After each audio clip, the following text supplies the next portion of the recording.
अब आपके पुराने शूज भी बिल्कुल नए जैसे बन सकते हैं। नासिक में पहली ऐसी लॉन्ड्री शुरू हुई है जहां आप अपने ब्रांडेड शूज को नए जैसा चमका सकते हैं, और ये हो पाया है 20 साल के अमित के कारण, जिसने अपने करियर ऑप्शन के रूप में शू लॉन्ड्री को चुना है।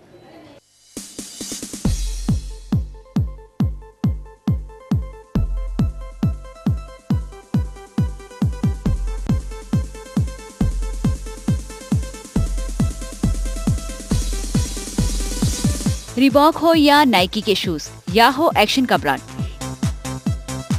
ये सब बेकार लगते हैं जब समय के साथ ये अपनी नई रंगत खो देता है। लेकिन अब घर के कोने में पड़े आपके ये पुराने शूज भी नए जूतों की तरह चमकेंगे। इनसे मिलिए, ये हैं 20 साल के अमित, जिन्होंने अपने आप में पहली ऐसी शू लॉन्ड्री शुरू की है जहां पर पुराने जूते वॉश करके उनकी रौनक और उम्र को बढ़ाया जाता है, और वो भी केवल 100 रुपए में होम डिलीवरी की सेवा के साथ। अमित बीकॉम के आखिरी साल की पढ़ाई कर रहे हैं, लेकिन पढ़ाई के साथ साथ उन्होंने रिबॉक के शोरूम में काम करना शुरू किया। रिसेशन के कारण नौकरी जाने का डर तो अमित को हमेशा से ही रहा, लेकिन इसी रिसेशन ने अमित के लिए शू लॉन्ड्री के रूप में बेहतर करियर के लिए नए रास्ते खोल दिए। कैसे, आइए उन्हीं से जानते हैं। जब मैं यहाँ पर रिबॉक में काम कर रहा था, उस टाइम पे मार्केट मेरे ख्याल से अक्टूबर के टाइम पे मार्केट का सिचुएशन थोड़ा ख़राब होने लग गया था, डिप्लीट होने लग गया था। उस टाइम मैंने ऐसा सोचा कि अगर ये जॉब के प्रॉब्लम्स अगर ऐसे ही चलते रहे तो there will be one day कि जहाँ पे मेरा भी जॉब खतरे में आ सकता है। तो just to find out resources कि कहाँ से ऑल्टरनेट मिलेगा एक जॉब के लिए, मैंने वहाँ पर शूज़ के ही फील्ड में था, तो शूज़ का एक एक्सपीरियंस लिया कि how to what happens if you wash a customer sports shoes, क्योंकि ऐसा कुछ उनके पास ऑप्शन नहीं है वॉश करने के लिए। तो when I started the orders were really low, but I didn't left my patience. वहाँ पकड़ के रखा ये अपना बिजनेस, और 2-3 महीने बाद जॉब को छुट्टी कर दिया, जॉब बंद कर दिया मैंने।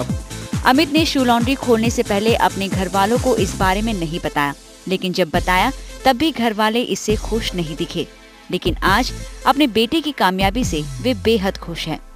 2-3 महीना तो इन्होंने बताया नहीं, फिर उसके बाद में इन्होंने बताया तो फिर हमें गुस्सा भी आया। हम बोले पहले पढ़ाई इम्पोर्टेंट है, फिर अभी आप ये काम कर रहे हो। फिर बोले मम्मी ये काम भी करने दो, पढ़ाई भी करने दो। फिर उसके बाद में इनके पापा भी सुने, फिर उन्होंने भी डांटा। फिर इन्होंने बोला कि अभी पापा मुझे अच्छा लगता है, तो फिर हम लोगों ने भी मतलब साथ दिया। अमित अपने इस बिजनेस को आगे और बढ़ाना चाहता है, और इसके लिए उन्होंने पुणे के कुछ जिम के साथ टाई अप भी किया है। इसके अलावा शूज धोने की मशीन खरीदने के लिए अमित पैसे इकट्ठा कर रहे हैं। अमित को विश्वास है कि मशीन के आते ही उनका अन्य जगहों पर शू लॉन्ड्री खोलने का सपना भी पूरा हो जाएगा। जागतिक मंदी के चलते जहां लाखों करोड़ों लोग अपनी नौकरियां गंवा रहे हैं, वहीं दूसरी तरफ अमित जैसे कुछ युवक इस घनघोर अंधेरे में भी अपना भविष्य ढूंढने की कोशिश कर रहे हैं। अब जरूरत है ऐसे युवकों को प्रोत्साहन देने की और उनके काम को सराहने की। नासिक से कैमरा पर्सन आकाश जेवले के साथ चंदन पूजाधिकारी, TV9 मुंबई। समय है एक छोटे से ब्रेक का। ब्रेक के बाद भी खबरों का सिलसिला जारी रहेगा। आप देखते रहिए TV9 मुंबई। Saga